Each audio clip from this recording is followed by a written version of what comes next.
Abrimos esta mesa de expertos. Disculpar el retraso, pero es que uno de los comunicantes pues, se va a incorporar un poco más tarde.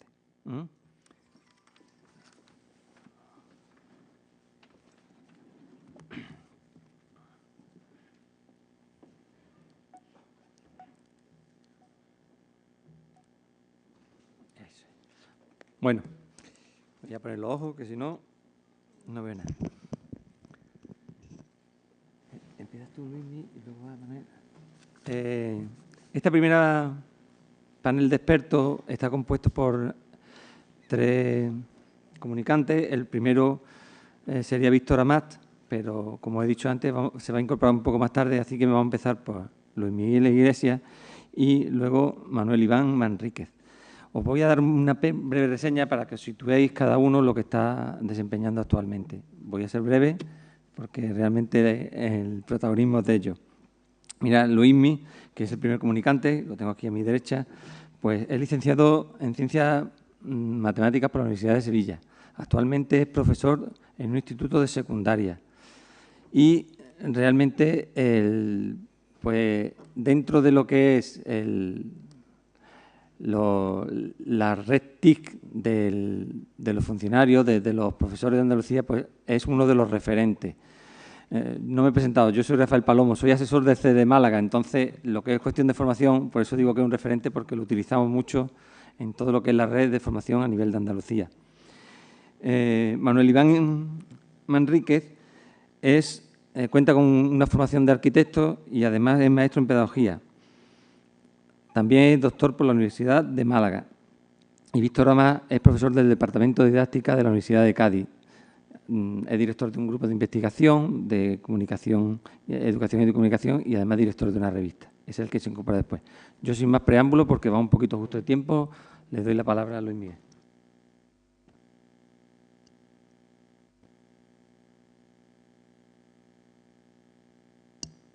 ¿Ahora? ¿Ahora? Sí. Hola, buenas tardes. Ante todo,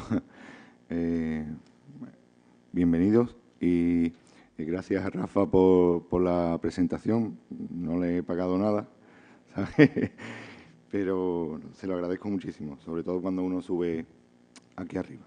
Bien, como hablaba Jordi anteriormente, estamos, digamos, asombrados por la tecnología, ¿vale? Muchas veces la tecnología es buena, muy buena en el panorama educativo. Si algo ha sido capaz de transformar la escuela durante siglos, si ha hecho que algo se mueva, que algo que remueva los cimientos, ha sido la tecnología, no ha sido otra cosa. Pero debemos aplicar la tecnología con sentido. Sin sentido no vamos a ningún sitio. ¿De acuerdo? Yo soy amante de la tecnología, pero me planteo en cada momento si la utilizo o no la utilizo y en qué modo. Y, por supuesto, un maestro puede ser el mejor del mundo en tecnología educativa, pero si sus aprendices no son capaces de utilizarla, eso no vale absolutamente para nada, ¿vale? La tecnología es un instrumento puesto al servicio del alumnado, ¿de acuerdo? Bien, como he dicho, gracias por estar aquí. La comunicación se llama Matemáticas 2.0. ¿Y por qué no le he cambiado el nombre? No le he cambiado el nombre en un primer momento. Julio Ruiz,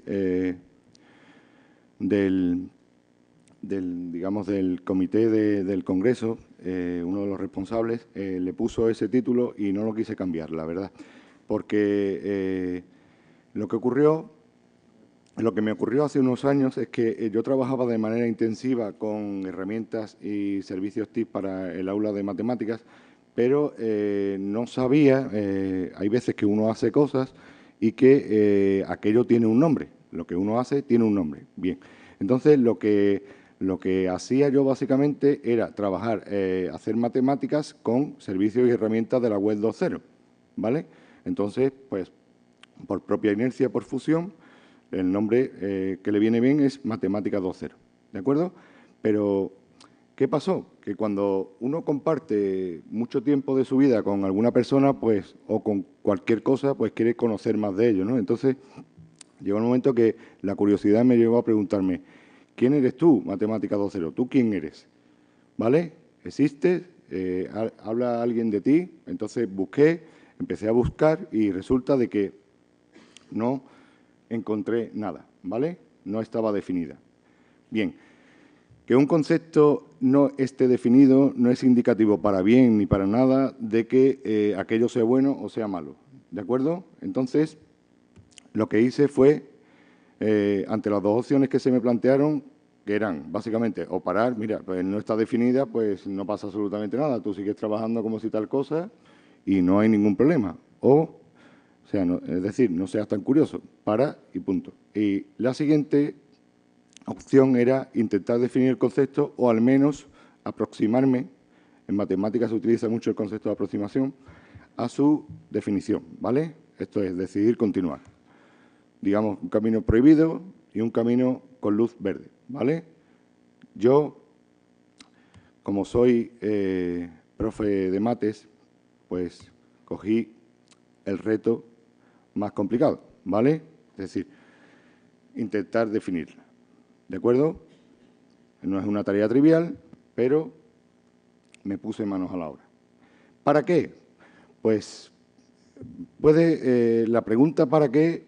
Es exactamente igual que cuando nos preguntamos en educación cómo, cuándo y qué enseñar y qué evaluar. Es decir, nosotros tenemos que tener unas pautas, unas guías que nos lleven, ¿no? Entonces, cuando yo trabajo, hago matemáticas en el aula con herramientas, cada herramienta que utilizo tiene un trasfondo didáctico-pedagógico, porque es que si no, no estaría haciendo absolutamente nada. Entonces, en cada momento tengo que saber qué es lo que estoy haciendo, ¿vale? Esa categorización es la que me lleva a definir una serie de atributos que me ayudarán a superar mi reto, ¿vale? Entonces, mi reto era obtener básicamente una aproximación al concepto de matemáticas 2.0, ¿vale? Con obtener una buena aproximación me daría por satisfecho, ¿vale? ¿Qué pasó? Que en ese intervalo de tiempo me ofrecieron la oportunidad de colaborar en un libro que coordinaba precisamente Julio Ruiz Palmero, ¿vale? Y en el que tuve el atrevimiento de dejar por escrito por primera vez lo que yo había entendido y lo que entiendo como matemáticas 2.0, ¿de acuerdo? De eso es lo que va precisamente esta charla, ¿de acuerdo? ¿Cuál fue el procedimiento que yo seguí para hacer esto? El procedimiento que yo seguí fue pues, definir en base a atributos o cualidades observados mediante mis años de convivencia con ellas. Es decir, cuando tú convives mucho tiempo con una persona, pues tú dices, mira, es simpático, pero al levantarse por la mañana tiene un despertar horrible y después resulta que en su tiempo libre lo dedica a hacer deporte. O sea, tú conoces una serie de atributos de aquello, ¿bien? Pues cuando yo hago matemática 2.0, como yo gasto mucho tiempo al día y mis aprendices gastan mucho tiempo con ella, lo más normal es que yo quiera conocer sobre ella, ¿vale? Esos atributos o cualidades son los que yo he traducido para llegar a ese concepto, ¿vale? Pero, reitero, es mi opinión personal en base a mi experiencia e investigación en este campo. Bien, lo que yo considero es que de existir alguien, algún académico en algún momento o alguien que tuviera interés por formalizar ese concepto, hay teorías en la universidad, hay compañeros que realizan trabajos estupendos en definición de teorías de aprendizaje y de conceptos educativos. Si en algún momento algún compañero quisiera recoger el testigo, yo lo que creo, lo que debe contener esa definición formal de matemáticas son esta serie de atributos, ¿vale? Pero no asustaros porque no voy a dar la lata, el congreso no es para mí, yo tengo aquí un ratito y ya me voy, ¿vale? Yo voy a dar una serie de ellos en torno a una veintena, ¿vale? Yo creo que para empezar, Matemáticas 2.0 debe ser una educación matemática que utilice herramientas y servicios de la web 2.0 o en general de la web X0, la que sea, web 3.0 semántica, la que sea, pero una educación matemática que se precie en el contexto del siglo XXI tiene que tirar de estas herramientas y servicios, ¿de acuerdo?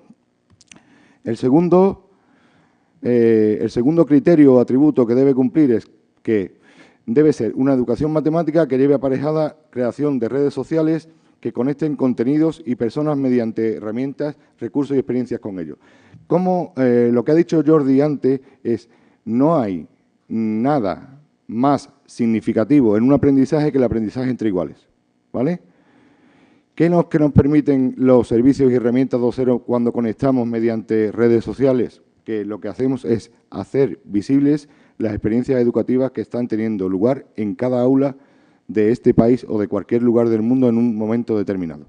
Cuando yo publico un post en mi blog relatando una experiencia didáctica llevada a cabo con mis alumnos, lo que estoy haciendo es convertir el aula en un aula transparente, totalmente visible y portable con un modelo pedagógico y didáctico para el resto de compañeros, para que lo puedan adaptar a las necesidades de sus estudiantes. ¿De acuerdo? Bien, la administración educativa a los distintos niveles muchas veces, hay otras que no dan pie con bola, pero hay muchas veces que se dejan asesorar por personas de mucha valía que le intentan ayudar, ¿vale? Lo que ocurre es que la mayoría de las políticas educativas se llevan de manera descendente, top-down, es decir, de arriba a abajo, es decir, del político de turno a el último estudiante que está en el último rincón geográfico de este país. Y realmente los modelos que triunfan en cualquier empresa que se precie y que quiera triunfar son los modelos consistentes en de arriba a abajo, de abajo a arriba, ¿vale? Del profe, que es el que sabe realmente, porque no hay nadie que sepa más de pedagogía y didáctica que un profe, hacia arriba. ¿De acuerdo? Bien, ¿por qué digo esto? Porque hay una iniciativa que creó el Ministerio a través del Instituto Nacional de Tecnología Educativa que se llamaba la Wikididáctica, ¿vale? En la Wikididáctica es un proyecto que ha concluido, actualmente ha muerto, pero mirad, es un proyecto que más allá de aglutinar recursos en una wiki, lo que hacía es ofrecer el recurso, ofrecer el itinerario, ¿no va? Ofrecer ofrecer los contenidos educativos que se trabajan en ese recurso y ofrecer un sitio de un profe que lo haya experimentado con éxito, ¿vale? Con lo cual, cuando tú vas, por el mismo precio te estás llevando un recurso, te estás llevando los contenidos que se trabajan en ese sitio y te estás llevando una experiencia real de aula de un profe que lo ha puesto en marcha y le ha funcionado, ¿vale? Todo esto en un portal de una administración educativa. Desde mi punto de vista, tiene bastante valor, ¿vale? ¿Qué pasa? Que desgraciadamente es un proyecto que ha concluido. Está ahí, pero ha concluido. Yo tuve la suerte de participar en sus orígenes, en el diseño estructural, pero ahí quedó. Bien, esto no continúa, pero aquí te dice, ¿quién elaboró el recurso que se ha puesto en marcha? Y debajo te dice una experiencia de un profe que si tú le das te lleva al blog o sitio donde tenga algo que ha experimentado. Bien, con lo cual, esto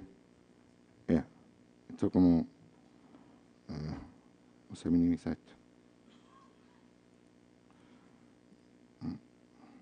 ¿Cómo se minimiza?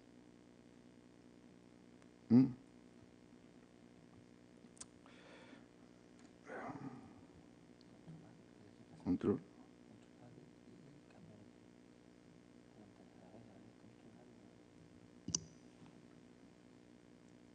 ¿Qué me va a pasar más de una vez? Vale. Bien, con lo cual, perdonad, con lo cual ya tenemos, digamos, dos atributos que deben cumplir el concepto de matemática 2.0. Debes utilizar servicios y herramientas de la web 2.0 o de la web 3.0 o de la que surja en cada momento, ¿de acuerdo? Y bien, pero que conecten herramientas, recursos y experiencia en base a ello. Es fundamental portar experiencias, ¿vale? Tercero, debe proveer del uso de una red social de docentes para hablar de matemáticas. Los docentes tienen que hablar de matemáticas, ¿vale? Porque, como ha dicho antes Juan Manuel Torres, en el centro no se habla de matemáticas. En mi claustro físico difícilmente se habla de matemáticas porque tenemos necesidades cotidianas del día a día que nos llevan como locos y que realmente no nos dan tiempo a reflexionar, ¿vale? Con lo cual, un entorno un entorno en el que los docentes puedan compartir, yo creo que debe existir siempre en cualquier matemáticas que se precie, ¿vale? Bien, aquí veis un ejemplo de tanto como se ha hablado de los MOOC. Aquí hay un concepto que es el de TAAC, que es Taller Abierto de Aprendizaje en Colaboración. Es una herramienta que puso en marcha Internet en el aula a través del INTEF, del ITE, del Ministerio de Educación, en el que lo que se hacía básicamente era, tú lo que hacías era liberar contenido semana a semana de matemáticas. Mira, vamos a trabajar con el vídeo en el aula de matemáticas. Entonces, ponías una serie de recursos donde buscar y entonces a partir de ahí se generaba interacción en la red, ¿vale? Los docentes comentaban, otros aportaban sus propios recursos. Entonces, esto tenía una duración de aproximadamente un mes, ¿vale? Después se hacía un webinar, había un webinar, una sesión virtual en el que los profes llegaban y iban preguntando al moderador. Yo tuve la suerte de participar en uno de ellos, que concretamente fue allá por el mes de mayo de 2011. Esto sí era un entorno libre en el cual no había certificación alguna, es decir, el docente que llegaba quería formarse, quería aprender, quería conocer, con lo cual el éxito de los participantes estaba asegurado, porque era totalmente voluntario y altruista, ¿vale? Persona que entraba, persona que quería participar, ¿de acuerdo? Con un moderador facilitador que era el que coordinaba aquella acción, ¿vale? En la plataforma de Internet en el aula. Bien, eso, la plataforma sigue vigente y es de los mayores entornos de interacción de docentes que conozco. El otro día vi el dato, me parece que había 200 y pico de grupos creados y en torno a 4 o 5 mil docentes inscritos, era una burrada. Bien, el cuarto es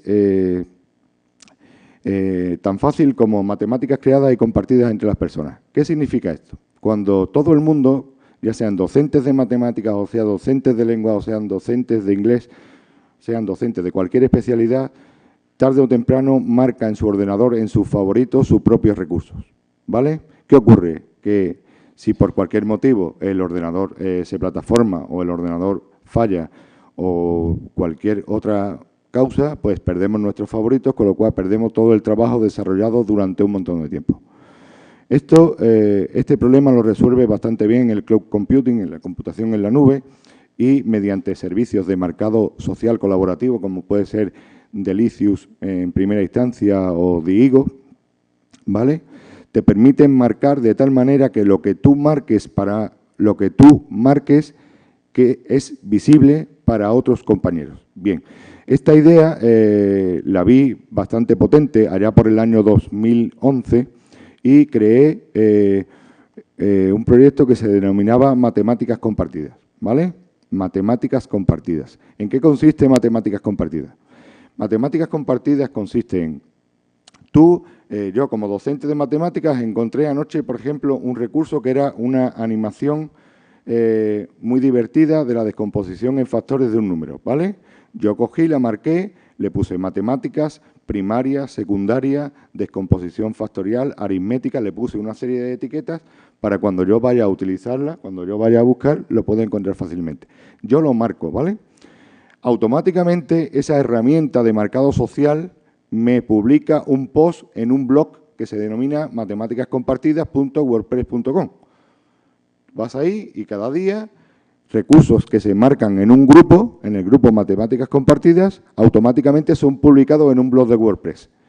Automáticamente cuando se produce esa publicación en el blog de WordPress, se difunde a través de la cuenta Mates Compartidas en Twitter y Matemáticas Compartidas en Facebook. ¿Os dais cuenta de la potencia de todo esto? Un recurso que yo comparto automáticamente es difundido, se queda ahí marcado para siempre en Diigo, en el grupo Matemáticas Compartidas, se difunde en un blog, se difunde en Twitter y se difunde en Facebook, con lo cual es realmente maravilloso, de verdad.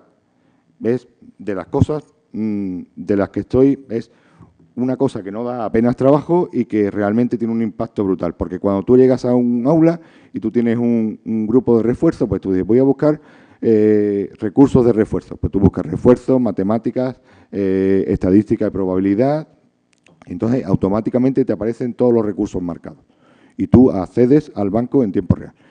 Si yo pertenezco al grupo y otro compañero pertenezca al grupo, lo que él marque revierte en toda la comunidad y queda ahí. Es decir, es como un favoritos a lo bestia, compartido, ¿vale? Bien. Siguiente, portales y sitios matemáticos conectados. ¿Cuánto tiempo perdemos buscando en sitios conectados? Bien, si tenemos, digamos, los mejores sitios, nuestros sitios de confianza, ¿por qué no añadirlo en un sitio? Antes de matemáticas compartidas, se me ocurrió crear un mapa de marcadores en Google Maps, denominé mapa matemático, si buscáis lo encontráis, mapa matemático, en el que empecé a añadir portales de confianza, portales estables de confianza de matemáticas de todo el mundo, ¿vale? Ahí hay cerca de 100 o 100 y pico, hay de América Latina y hay de distintas partes de España, ¿vale? Entonces, eso en vez de tener un blog roll, es decir, en vez de tener una columna en mi blog que me ocupe toda la página, lo que tengo es el mapa matemático. Entonces, cuando un crío entra a buscar un recurso, accede al mapa matemático y desde ahí encuentra 100 y pico de blogs de matemáticas que ya he filtrado previamente. Con lo cual, el trabajo del alumno es muchísimo más fácil, ¿vale? Otro concepto, este es el que he dicho antes, otro concepto es el de aprendizaje ubicuo, ¿vale? Estamos en un momento en el que podemos aprender en cualquier momento, podemos tener la necesidad de utilizar un recurso en cualquier momento, ¿vale? Entonces, una de dos. Si tú no ofreces recursos para dispositivos móviles y tabletas, estás perdido. Porque es que la mayoría de los consumibles que tienen los críos, hoy puede ocurrir que no le funcionen los portátiles o que no tenga un PC en casa, pero seguro que tienen un dispositivo móvil, ¿vale? Esto mismo lo he comprobado este fin de semana, que le puse un cuestionario de consolidación de estadística descriptiva y los críos me iban entregando sus propuestas con sus dispositivos móviles, ¿vale? Lo primero que pregunta es, ¿en el móvil funciona? Y le digo, sí, ¿vale? Entonces, ahí, en esa idea, lancé el proyecto Movilmáticas, en el que comencé a desarrollar también algunas aplicaciones para Android, ¿vale? He lanzado actualmente 2 aplicaciones. Esta que veis aquí es cálculo mental con decenas, aunque yo no soy de secundaria, no, yo soy de secundaria, no es de primaria, pero hay niños que llegan a primero de eso que tienen dificultades muy serias con las matemáticas, entonces un buen entrenamiento de cálculo mental no le viene nada mal. ¿De acuerdo? Estas aplicaciones están disponibles ponéis Movilmáticas, accedéis, estas aplicaciones están disponibles en la Google Play, en la Play Store, gratuita, ¿vale? ¿Para qué? Para favorecer este objetivo de que pueda aprender en cada momento. Bien. Otra característica que debe tener es todos los recursos que inciten al aprendizaje colectivo, mezclándose aprendizaje formal e informal e invisible, es decir, que aprendamos matemáticas sin darnos cuenta. Cualquier matemáticas 2.0 que se precie tiene que tener este atributo, ¿vale? Mirad, otro es matemáticas que se crean y contribuyan en vez de, que se creen en lugar de recibirse de manera pasiva. Bien, no es lo mismo que te expliquen estadística y que tú hagas una actividad de estadística y te digan calcula la media de los datos 2, 3, 4, 5 y 8, a que te digan elabora tu propia encuesta, como veis en esta ficha aquí, haz una hoja de cálculo en Google Drive, digo Google Docs porque esto era del año 2010, haz una hoja de cálculo en Google Docs con tus compañeros y ponte a trabajar ahí en la hoja de cálculo con ellos y finalmente hacedme una síntesis en una presentación en la nube con la herramienta de presentaciones de Google y os autoevaluáis en función de lo que habéis aprendido, es decir, del aprendizaje incremental. El otro aprendizaje lo conozco yo, porque os he visto trabajar día a día y os voy a evaluar. El que me interesa es el vuestro. Bien, pues te quedas sorprendido como los críos dicen que ha aprendido a trabajar en equipo. No han trabajado en equipo nunca. Y el caso de Cam Newton, que nos comentaba Jordi, es brutal, pero brutal, demoledor, en el aspecto de que a mí, yo soy amante de las redes sociales, pero a mí el chat que más me gusta es el chat en 3D. Chat en 3D, es decir, con la persona al lado. ¿De acuerdo? Hablo con muchas personas a través de las redes porque no tengo más remedio, pero a mí lo que me gusta es tomar un café o charlar con ellos. ¿De acuerdo? Entonces, aquí se ponen en interacción todos los críos para que sean capaces de sacar un trabajo en adelante que es como exige el trabajo del siglo XXI, es decir, trabajar en equipo. Bien. Bien, otra característica, que sea colaborativa entre profesores, estudiantes y familia. Bien, aquí hay un caso de una experiencia de un alumno que, buscando actividades con Wiris, que es una herramienta de cálculo simbólico, dio conmigo a través de un mensaje privado en YouTube, ¿vale? YouTube. Entonces me pidió información, me dijo, usted controla sobre Wiris y yo necesito, fijaros la presentación del crío. Espectacular. Es decir, que los críos, hay una imagen errónea de que los críos de hoy en día pues no son agradecidos, que tienen muy malos modales, etcétera, etcétera. Eso es un mito, exactamente igual que el que cuando nosotros teníamos nuestra edad. Hay por ahí una frase de Séneca o algo de esto que dice que si la ponéis en estos momentos, se cumplen exactamente igual de los jóvenes. Al final todos somos padres, al final todos tenemos nuestros trabajos y todos evolucionamos, ¿de acuerdo? Bien, este crío se puso en contacto conmigo, evidentemente le ofrecí material encantado. Al poco tiempo diréis, bueno, pues ya el crío no sabe más de él. No, sí sé de él. Terminó el trabajo y me dijo, he terminado el trabajo, ¿quieres que te lo muestre? Y me lo mostró. Entonces, el trabajo es espectacular. Le dije que si le importaba que se lo publicara en el blog y me dijo que no le importaba en absoluto. Entonces le dije que íbamos a esperar al momento de la evaluación en su clase, no sea que fuera a tener algún problema de algún tipo. Bien, llegó el momento de la evaluación, me volví a escribir y me dijo que le habían puesto un 10 sobre 10. El trabajo era realmente espectacular. Lo compartí y está en mi blog. El trabajo es digno de cualquier docente, os lo digo de verdad. Yo doy formación a profes y os digo que está a la altura de ellos. Bien, ¿qué es lo que yo destaqué de toda esa experiencia? Elaboré un mapa mental y esta experiencia la recogí en un libro de cómo aprender con redes sociales, ¿vale? De cómo enseñar con redes sociales. Bien, lo que pongo en amarillo aquí, en amarillo son las herramientas, en verde es el producto obtenido y en azul están las personas, ¿vale? Las herramientas no importan nada. Si no hubieran sido por estas herramientas, serían por otras. Lo que importa son las personas y el producto, que la experiencia fue compartida y de gran valor para cualquier persona que llegue. ¿De acuerdo? Esto en otro momento no hubiera sido posible porque en mensajería ni nos hubiéramos conocido y en mensajería por carta hubiéramos tardado la propia vida. Eso es lo único que nos facilita la tecnología. Pero por lo demás, lo importante son las personas y los procesos. ¿De acuerdo? Eso está recogido en este libro, como comenté. Ese alumno no era mío y no tuve ningún problema en atenderlo porque no me supone ningún esfuerzo extra. Y no caigamos en el error de decir, ¿y qué atiendes? A los 500 alumnos que te entren, no te entran 500 alumnos. Y a los alumnos que te entren realmente merecen la pena. Ahí no pierde nadie, el profesor lanza un escenario de investigación, el alumno sale a la red, se busca la vida, vuelve al aula y todos salen ganando. Nadie pierde, ¿vale? Bien, otra característica es que sea interactiva y participativa, probablemente lo que no se consigue solo con libros de texto, porque requieren contenido sintético o interactivo. Tengo que ir rápido porque Rafa me está cortando y está el compañero esperando. Bien, que faciliten exploraciones de conceptos matemáticos a través de aplicaciones interactivas, es decir, estamos en nuevos tiempos, nuevos formatos.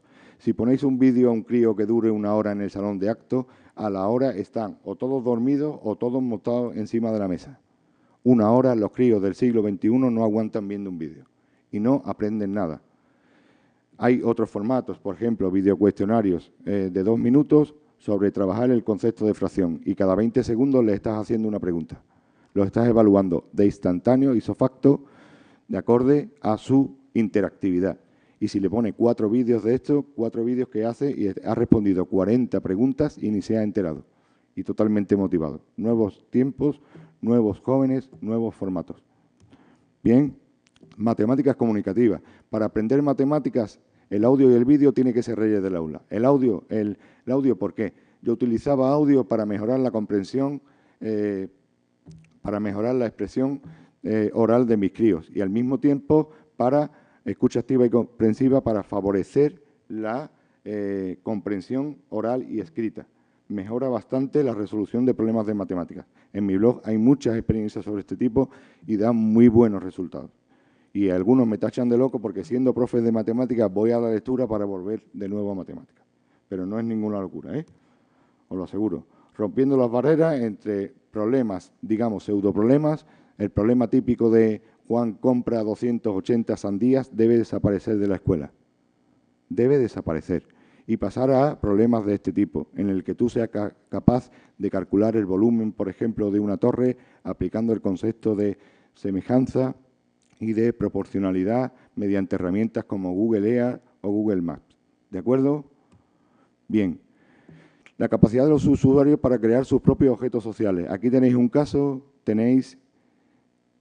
de críos de primero de ESO que generan sus propios recursos educativos. Hay que pasar del alumno como consumidor a alumno como productor de contenidos. Es posible, se lo pasan bomba, aprenden de lo lindo y el producto queda ahí. Yo este año he empezado con cuarto de ESO en un grupo y he cogido actividades que habían generado otros alumnos míos hace 2 años. Y cuando terminan de hacer las actividades le dicen, lo llevas al blog y le dicen que las actividades lo han creado otros compañeros igual que ellos. Matemáticas, donde y cuando se quiera. Mira, este es un caso muy simpático y veo un mensaje en Twitter de un alumno que dice que mañana que Dios reparta suerte, porque como reparta justicia la llevo clara o algo de esto. Y digo, ¿qué le pasa? Le digo, ¿qué te pasa? Y dice, y entonces ve el crío el perfil, mi biografía en Twitter y dice, ¿eres profesor de matemáticas? ¿Me puedes decir cómo hacer esto? Teniendo en cuenta que el logaritmo de 2 igual a 0,30, hallar logaritmo de tal. Gracias. Y le digo, le preparo un vídeo. Estaba yo con el iPad sentado allí en mi casa. Le preparo un vídeo con ShowMe, le resuelvo la actividad, se la comparto en Twitter, ¿vale? Y entonces, otra vez de nuevo, como los críos son desagradecidos, pues tú dirás, vaya, pues la has perdido, ¿no? Pues yo publiqué. Aplicación propiedades del logaritmo, ejercicio resuelto para Javi Torres, ¿vale? GCF era Granada Club de Fútbol, me fue a decir después, que era de Granada, crío. Y entonces pone, ¡qué crack! Gracias, de verdad. ¿Lo veis? Es auxilio al instante. A mí no me cuesta absolutamente nada para un profe de matemáticas hacer un ejercicio en la tableta, a mí no me costó nada y está ahí. ¿Vale? Entonces repartió suerte y le repartió moral. El chaval seguro que al otro día se vendría arriba, seguro, y pensaría las cosas de otra manera, ¿vale? Usar la web 2.0 para construir conocimiento y separarlo de los conceptos matemáticos. Ahora mismo estoy impartiendo formación sobre recursos educativos abiertos a profesores y estamos utilizando Twitter para debatir sobre recursos educativos abiertos. Hay etiquetas, ¿vale?, en el que los profes van y debaten ahí. Entonces, el debate es en la red, ¿de acuerdo? No en un foro cerrado, en una plataforma de aprendizaje como puede ser Moodle, ¿vale? Salen, entre comillas, salen de paseo y charlan de manera distendida, ¿vale? Ya voy terminando, me quedan 2, multisensorial y sin horarios ni lugares. Esto es una foto que veis la ficha por detrás, esa ficha es mía, ¿vale?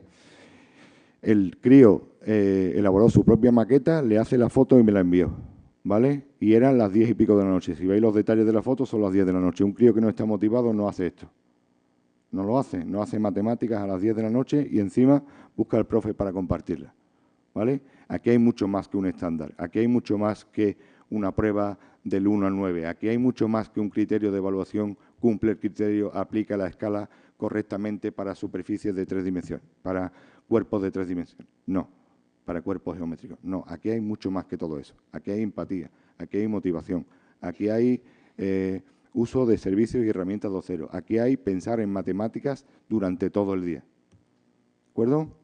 Por último, matemáticas que se aprende haciendo y manipulando, solo se aprende haciendo por muchas actividades que yo te diga, no hay nada como tú no experimentes. Y por último, si lo veis, es actitud, confianza y colaboración heredados de la filosofía de la web 2.0. Es decir, la web 2.0 tendrá muchas cosas buenas y muchas cosas malas, pero sí que tiene la cultura del compartir, la tiene impregnada en sus genes, ¿vale? Entonces, esta cultura del compartir debemos transportarla a la escuela. Os lo recomiendo encarecidamente, da muy buenos resultados. Y entonces, cuando hacemos matemáticas 2.0 de esta manera, los verdaderos protagonistas de la educación, es decir, los alumnos, lo perciben de este modo. Bien, esto en el acto de graduación de cuarto, de eso, los críos que se van, hacen una fiesta, pues tenían una diapositiva, tenían una frase de cada alumno, ¿vale?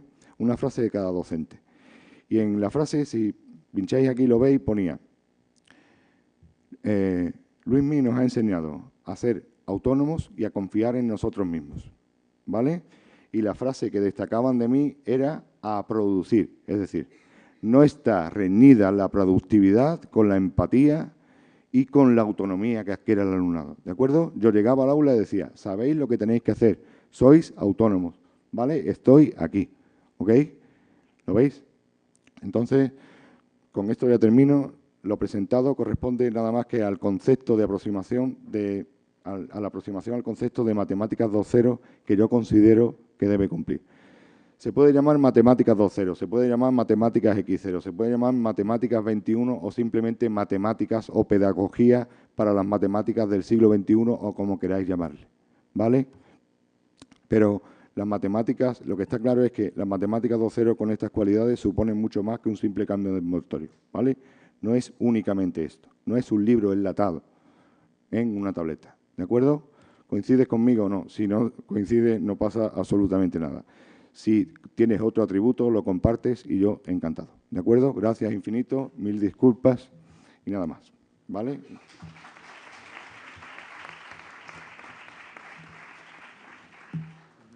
Necesita...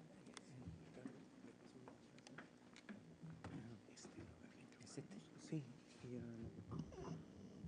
¿Cuál es el del este, ¿no? Ah, perdona, que está ahí, igual visto. Sí, he visto, ¿qué tal? Te han dicho que estabas por ahí arriba. Te he presentado. Pues si quieres lo vamos poniendo aquí, o bueno, ahora cuando tú te sientes, lo leemos directamente del pen. ¿Tiene conexión a internet? Este sí. Bueno, yo tengo un pen, no tengo conexión, cualquier cosa, madre mía. Así os pido. No, ese lo puede quitar, vale. Ahí, dale acá. Ahora está Y cerrado. pronto. Aquí un Mac, con razón. Estaba liado antes. Mientras, Víctor, ¿por qué no lo dejas que empiece Manolo? Sí, sí. Y Ah, luego sí, cuando vale, yo me echo para acá.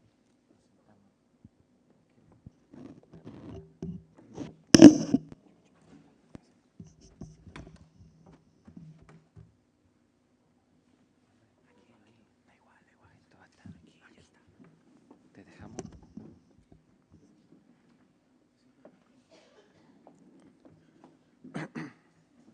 Pues bueno, buenos días y prácticamente yo les voy a hablar de lo que es la nube en México. Como ustedes bien saben, en México y en América Latina tenemos gran diferencia en los servicios que se ofrecen en comparación de lo que puede ser Asia e inclusive la misma Europa. Y les voy a hablar generalmente de qué es lo que se está ocupando en la nube en América Latina, específicamente en México, y cuáles son los beneficios los cuales nos proporciona. Prácticamente, como ustedes saben, pues bueno, la nube ofrece servicios de cómputo en función de una ley de oferta y demanda. Es un servicio que está basado en la tecnología, que puede ser o puede estar dado desde lo que son software, plataformas e una infraestructura. Y a su vez, pues bueno, se puede tener acceso a un banco de datos que pueden ser configurables y provistos sin esfuerzo mínimo. ¿Qué quiere decir esto? Que, pues bueno, entre las características que se tiene en la nube, prácticamente son servicios que se dan por pago por evento, que puede ser accesible donde sea y cuando sea, y que a su vez requieren de un recurso común, son de elasticidad rápida y es un servicio que a su vez también es medido. ¿Por qué hablo de esto? Porque al final del todo existen distintas clasificaciones dentro de la nube, como pueden ser las SAS, las PAS y las IaaS. Las SAS prácticamente, pues bueno, lo tenemos que es la infraestructura, son aquellos servidores que, por ejemplo, determinados empresas ofrecen los servicios sin requerir el demandante de contar con una infraestructura física dentro de su institución o de su empresa, ¿no? Contrata estos servicios, como los va requiriendo, los va solicitando y puede tener una reducción en cuanto a los costos en la demanda que va requiriendo. Los PaaS, pues bueno, comúnmente conocidos como las plataformas, ¿no? Todos aquí debemos de estar familiarizados con lo que son, pues no sé, el Google aplicación, por ejemplo, o con el AT&T, que es una empresa de telefonía que ofrece servicios en Estados Unidos y también en América, o el Blackboard o la Moodle. Hoy en día, ustedes bien saben que, bueno, las universidades suelen contar con una plataforma que a su vez alberga ciertos servicios y facilita la conectividad entre sus alumnos, docentes y personal administrativo. Más sin embargo, en México lo que se está optando es de que las escuelas públicas suelen tener una plataforma, regularmente las públicas trabajan con Moodle y las privadas con Blackboard, que es un servicio de paga que afortunada o desafortunadamente algunas instituciones sí lo están explotando, lo están aprovechando, pero otras no. Tal es el caso de, por ejemplo, una escuela prestigiosa en México, que es el TEC de Monterrey, obliga a todos sus docentes a llevar a cabo la programación de todos sus recursos y de todos sus cursos académicos para que el alumno sepa qué va a llevar en cada clase y cuáles son los recursos con los que cuenta. Otros son, pues, prácticamente las IAs, que es software, que hoy por hoy yo como arquitecto les puedo comentar que mis alumnos de la licenciatura de arquitectura, muchos de la paquetería con la que se trabaja es cierto software especializado, que es la suite de AutoCAD, por ejemplo, o de Archicad y cuestiones de este tipo que sirven para elaborar planos o para hacer recorridos virtuales o perspectivas, y que por su elevado costo, muchas ocasiones el alumno, más adelante lo vamos a ver, adquiere el software de manera pirata. Entonces, ¿por qué los beneficios de la nube hoy están facilitando esto? Porque se puede combatir la piratería y se puede llevar a cabo el respeto de los derechos de autor. ¿Para qué está utilizando la nube las empresas en México? Bueno, prácticamente la gran mayoría la está trabajando como banco de datos. ¿Qué significa esto? Por ejemplo, la banca hoy ha facilitado y ha requerido de estos servicios porque de manera sincrónica, si yo como consumidor quiero saber el balance de mis movimientos, pues ya no tengo que ir al banco para enterarme de este tipo de movimientos. Basta que yo tenga una clave de acceso, me loguee en la página de la banca y sé qué he hecho y para qué lo he ocupado. El correo electrónico, pues bueno, para poder tener una interconectividad entre los distintos organismos e instituciones, pero a su vez todos conocemos, por ejemplo, lo que es el negocio inteligente. Ustedes saben que aquí en España está muy de moda el Drive VIP, en Estados Unidos el Amazon y en México también y en Venezuela. ¿Por qué hablo de esto? Porque yo como consumidor, pues me meto a la página del Drive VIP, por ejemplo, veo un artículo que me gusta, lo selecciono y digo, quiero esto en tal talla. Bueno, al momento que yo lo selecciono, porque cubre mis necesidades, la página me redirecciona automáticamente a lo que es una base de datos de la banca y me permite comprar el artículo sin necesidad de yo exponer un dinero físico en moneda. Pago el artículo y me dice automáticamente, pues cuando me llega, y de ahí se hace la sistematización de lo que es prácticamente el correo, porque automáticamente esa página coordina la paquetería para que el artículo yo lo reciba en la comodidad de mi casa y no me tenga que desplazar. Nos hace la vida más cómoda y práctica. Luego entonces, en México, la adopción de las tecnologías prácticamente podemos ver que el 38% de la totalidad de las empresas mexicanas no utilizan ninguna aplicación en la nube. ¿Por qué? Porque muchos de ellos, el 18% dice que aún no ha concluido sus planes de utilización, no sabe para qué lo quiere. Y el otro 18% nos dice que ni siquiera sabe sobre los planes de la empresa. Solo un 26%, reducido a un 25%, utiliza el potencial total de la nube. Podemos darnos cuenta que, por ejemplo, Jordi comentaba que la nube en España pues se dio hace 2 años, ¿no? Y que ya estaba inclusive hasta desfasado. En México, desafortunadamente, la nube apenas está teniendo un cierto auge. Y podemos darnos cuenta que de una u otra manera, hoy por hoy, los servicios que se pueden ir optimizando con este tipo de elementos, pues facilitan la vida al usuario. ¿Cuáles son los objetivos que prácticamente puede tener la nube en México? Pues bueno, disminuir costos, que se dé una flexibilidad operativa, que exista una continuidad en el negocio y que pues, nos dé la reducción del hacer, el tiempo de hacer las cosas. Por ejemplo, yo como usuario veo en X portal una tableta, la compro, la adquiero, la pago, me llega a casa, pero el producto no termina ahí, el proceso no termina ahí. Al momento que yo recibo la tableta, aquí se da el derecho de que si quiero quedarme con el producto, lo pruebo y si cubre mis necesidades, me lo quedo, si no lo regreso. Y ya no tengo que ir directamente a la tienda, por ejemplo, para poder hacer ese proceso de devolución. Simple y llanamente, yo me meto a la página donde lo he comprado, lleno un formulario de devolución, van, recogen la tableta en la comodidad de mi casa y hacen el reintegro del dinero en el mismo método que yo lo hice, que en este caso fue por medio de un cargo a cuenta. Los impactos que ha tenido la adopción de la nube, pues bueno, prácticamente se ha dado un impacto directo en lo que son los presupuestos federales. ¿Por qué? Porque ha reducido costos. Al reducir costos, esto ha generado que las empresas, el PYMES, que es la organización nacional en México que se encarga de medir el comercio ha dicho que, bueno, se ha generado una mayor competitividad. Mientras más clara y mientras más eficaz sean los servicios que se están ofreciendo, pues por lógica el demandante, el usuario final, requiere de mejor calidad en esos servicios. Y al final del todo, pues bueno, se han generado una cierta cantidad de empleos por aquellos elementos que controlan la infraestructura. Recordemos que esto trabaja por servidores, porque al final del todo la nube es un disco duro que no tengo la infraestructura en mi ordenador, pero estoy alquilando esa capacidad de almacenaje. Entonces, las personas que controlan todo ello, pues bueno, generan cierto empleo. Y ha reducido en un porcentaje del 0.16% del Producto Interno Bruto a nivel nacional, en lo que es considerable a 20 millones de pesos mexicanos. Desafortunadamente México, en lo que transcurre, en lo que llevamos de este año, cayó del puesto 14 al puesto 15, pues por la operatividad que se está dando del uso de este tipo de negocios. También en lo relacionado al sector de servicios se ha reducido en un 75% en el gasto de cómputos. Por ejemplo, las escuelas y el gobierno se ha ahorrado un 75% del Producto Interno Bruto total, que equivale al 0,08% del gasto total en comprar ordenadores, por ejemplo, o en comprar servidores. Y también en otros sectores como es pues, la salubridad, acción tributaria, educación, se ha ahorrado un total del 0,31%.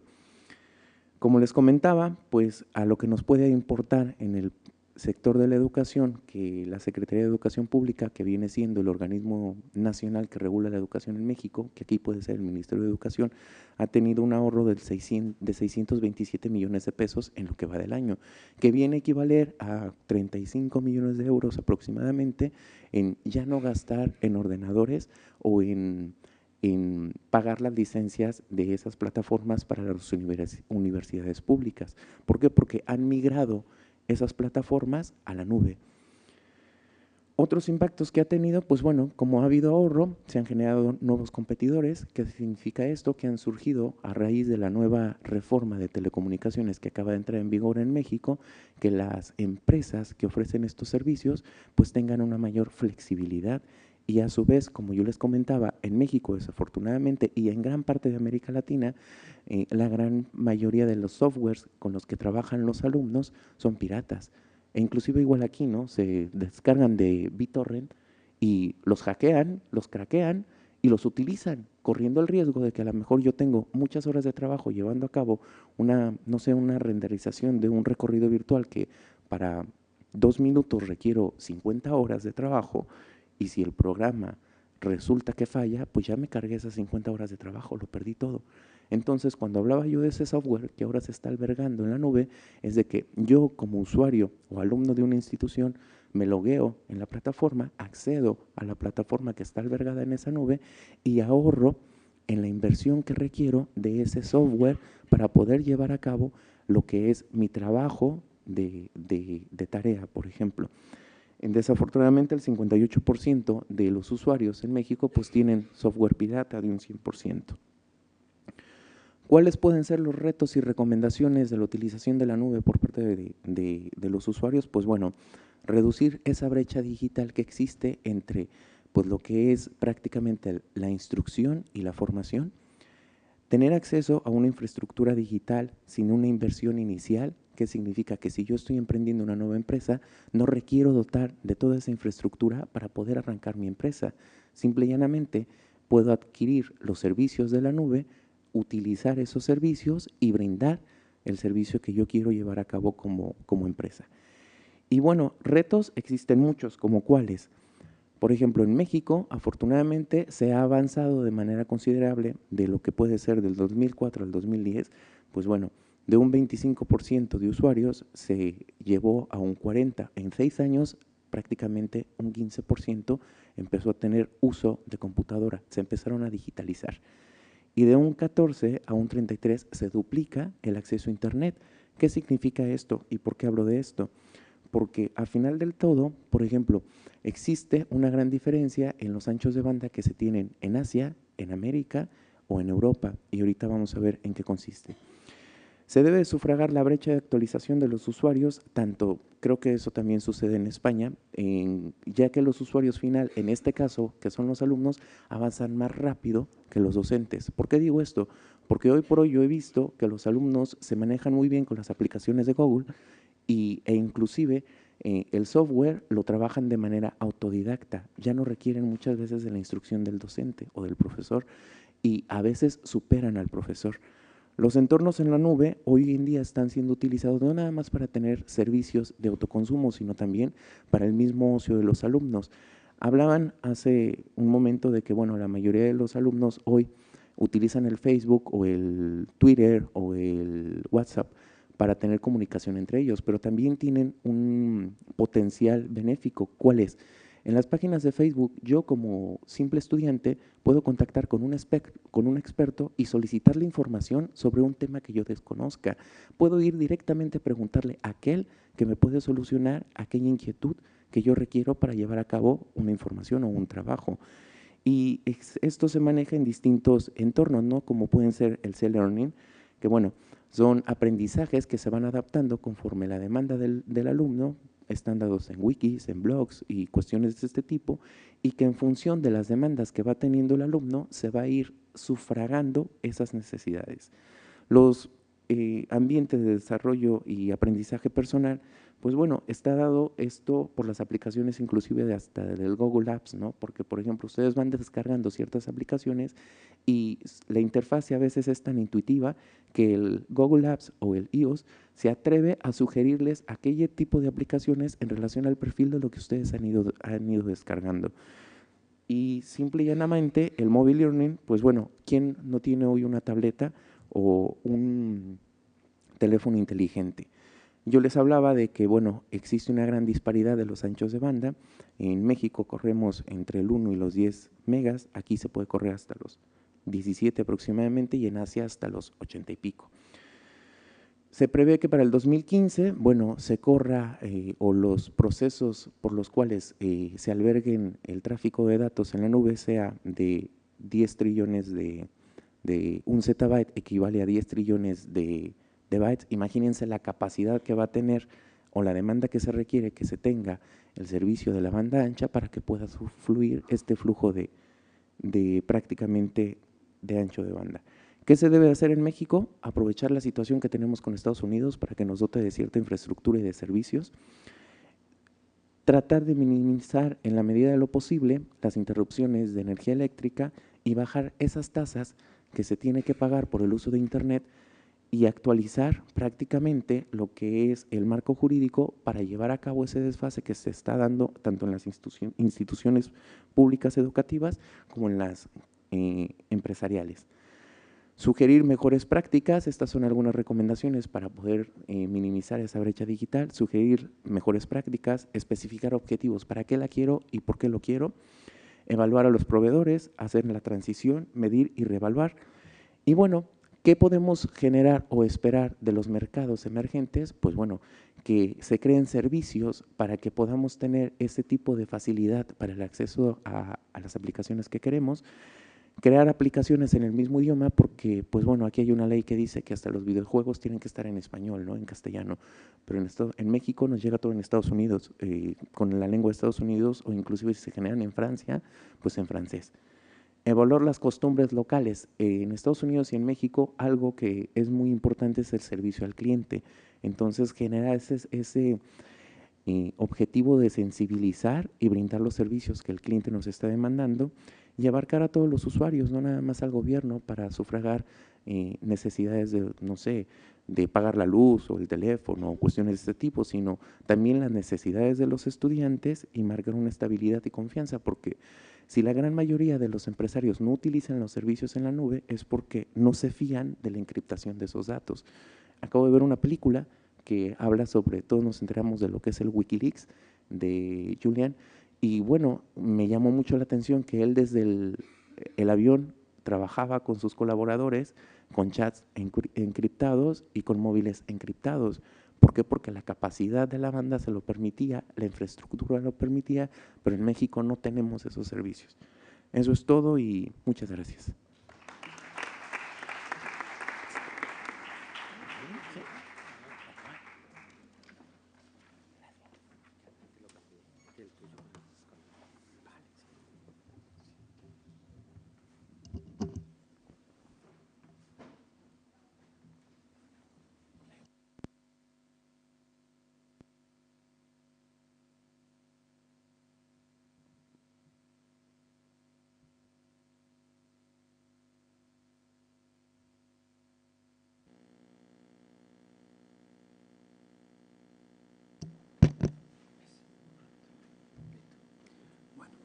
sentaste, ¿no?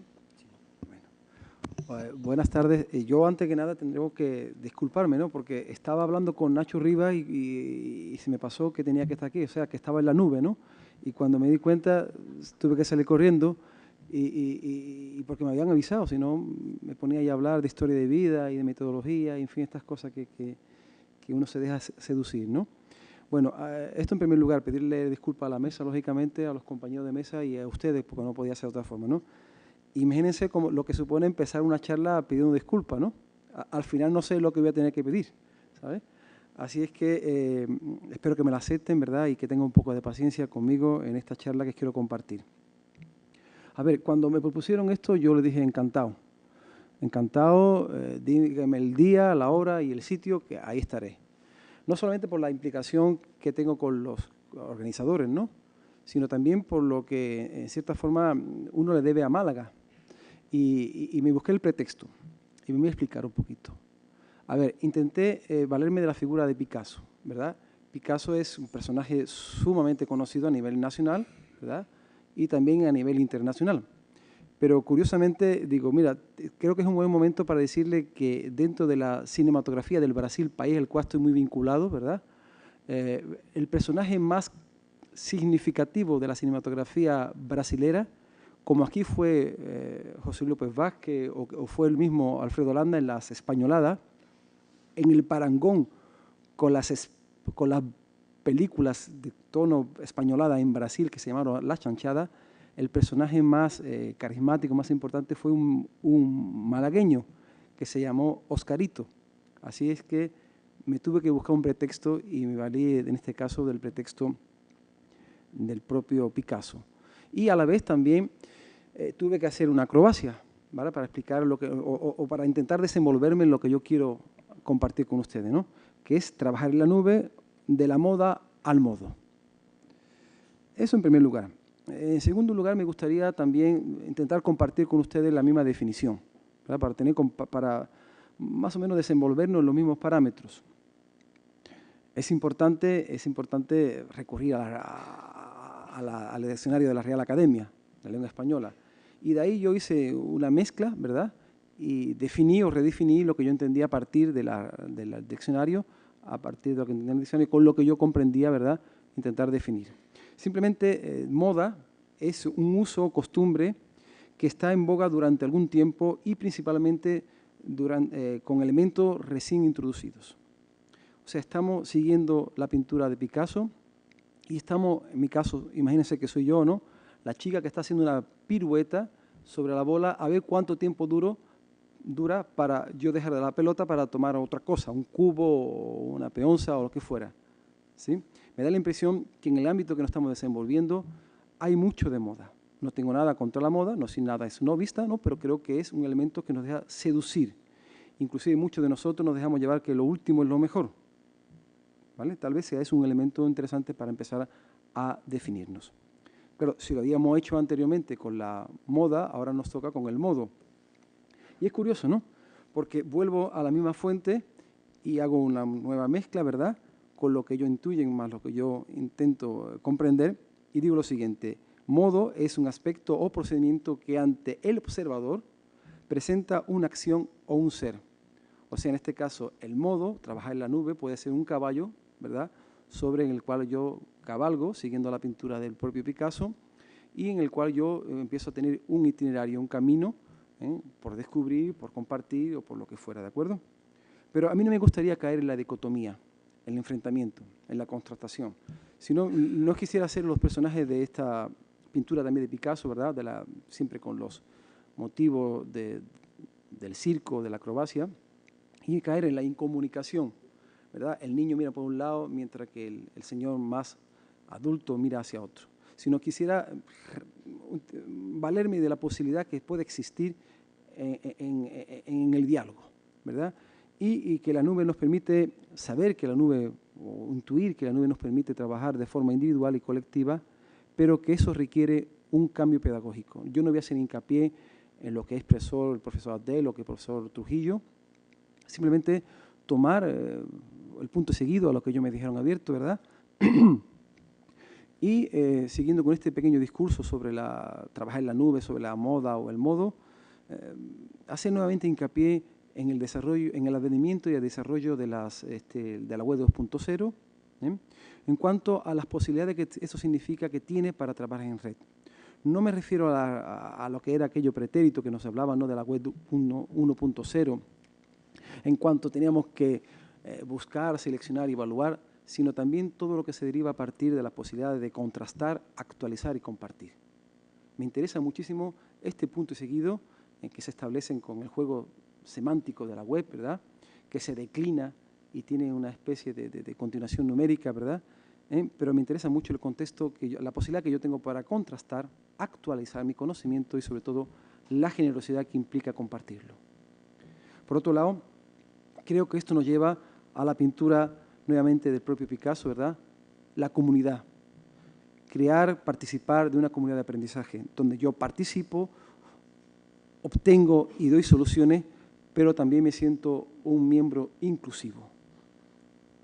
De aquí nos lleva a otra pintura de Picasso, donde ya no solamente soy miembro de la comunidad, sino que soy parte activa de la comunidad de aprendizaje, donde interfieren elementos como la comunicación, la conexión, la modificación, la verificación y todo lo que sería participar de forma activa en la indagación y en el proceso. Esto me llevaría a empezar a hablarle no solamente de una comunidad de aprendizaje, una comunidad activa, sino también de una posibilidad de una comunidad inspirada en la indagación, donde fuera sinónimo de un aprendizaje inspirado en el discurrir. Insisto nuevamente con la idea de que más preguntas que respuestas, obviamente, ¿de acuerdo? Y sacar o extraer o empezar a cuestionarnos la cultura de la investigación con una sola opción, con un perímetro, con un juego, un itinerario, ¿verdad? Y plantearnos diferentes soluciones, donde es posible a partir de un discurrir que ofrezca soluciones, que nos invita a pensar y reflexionar y sobre todo que sea sinónimo de inventar. Una persona que discurre es una persona con capacidad de innovación, con capacidad de renovación y por tanto de inventar. Por último, rápidamente, ¿verdad?, creo que lo más interesante sería la parte del diálogo entre nosotros, aquí en el pasillo o en el bar, me da igual, ¿verdad? Pero siguiendo con el símil picassiano, no está en el aire, no está solamente en el aire, sino también poner los pies sobre la tierra. Y que trabajar en la nube, trabajar en los entornos educativos, me da igual el cual fuere, no sea simplemente un diseño en un cielo azul o un fenómeno atmosférico en un cielo gris, sino que tenga algo de posibles relaciones con lo afectivo y lo efectivo. Y a la vez también que juguemos, que tengamos presente las posibilidades que se derivan a partir de la hiperconectividad, el conocimiento colectivo y la autoridad social. Y que eso nos lleve a empoderarnos en cuanto a la flexibilidad, a reivindicar la generosidad en el proceso y también reivindicar, si ustedes me permiten, la corresponsabilidad en todo lo que sería el sistema de gestión, en todo lo que sería la posibilidad de gestar, de crear, de compartir, porque sin esto me da la impresión que no tenemos los pies en el suelo, sino que seguimos hablando de innovación, pero con un referente del pasado, y me da la impresión que con el advenimiento y desarrollo de la nube, nada será más de lo mismo, sino más y diferente. No sé si me he dado todo el tiempo, he corrido más de la cuenta, me he dejado llevar por... ¿Está bien? Bueno, y a partir de este momento... ¿Me queda tiempo? Sí. Bueno, pues a partir de este momento comparto el tiempo con mis compañeros de mesa, con ustedes, por si tenemos alguna cosa que comentarnos, discutir, debatir o simplemente generosamente colocar.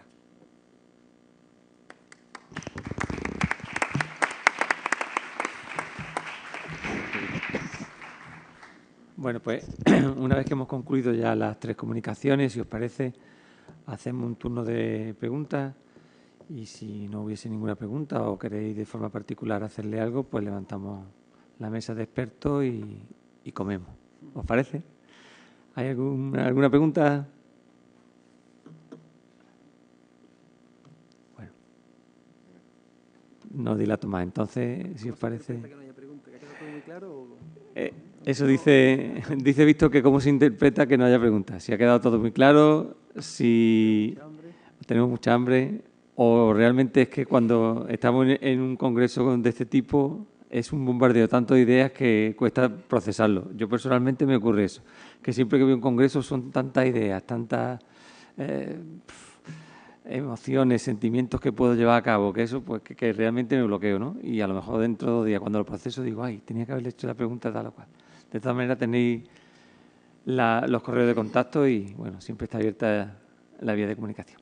Pues nada, levantamos el panel de expertos y a comer. Gracias.